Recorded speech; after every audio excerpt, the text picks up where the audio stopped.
In theory, waiting 20 years to release a sequel should elicit some excitement, but unfortunately it only seems to work if you make a good movie. Speaking of good movies... Is it like a picture in your head, and then you think I've seen this before? I just used the word before, which means I'm remembering something.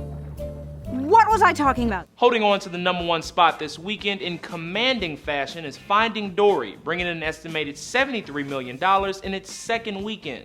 This strong sophomore weekend pushed Pixar's latest to more than $286 million domestically. After just 10 days in theaters, Finding Dory is already the 6th highest grossing film of 2016, and many are predicting it'll be #1 soon enough. You just started a war. In order to do that though, it's gonna have to catch up to its studio partner Captain America Civil War, which has brought in almost $404 million in domestic ticket sales so far, and is still in theaters. But luckily for the good folks at Disney Studios, it's all their money anyway. And now the not so good news. They're coming back. That is definitely bigger than the last one. Bigger ships, bigger aliens, but a smaller debut.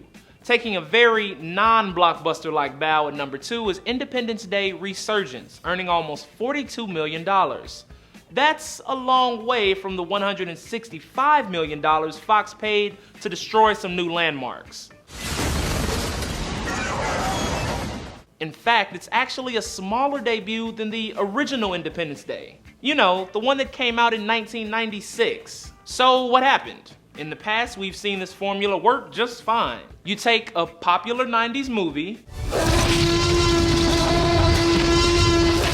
add some modern day and really expensive CGI, then ride the nostalgia train all the way to the bank. But unlike, say, Jurassic World and even Finding Dory, Independence Day Resurgence just so happens to be terrible. One of the worst sequels, one of the worst films I have yet to experience in my young life. One of the most ridiculous finales in a sci-fi movie in recent years. Well, at least we've still got the speech. Today, we celebrate our Independence Day. On to #3. I got a plan. It might get us both killed, but if it works, it'll be a totally boss story. Cool? No, it's not cool. Cool. No, I said it's not cool. Falling to #3, but holding off 2 newcomers at the box office is Central Intelligence, bringing in more than $18 million. As for next week, The Purge 3, featuring some not-so-subtle Donald Trump references. I purged to keep my country great. For Newsy, I'm Jamal Andrus.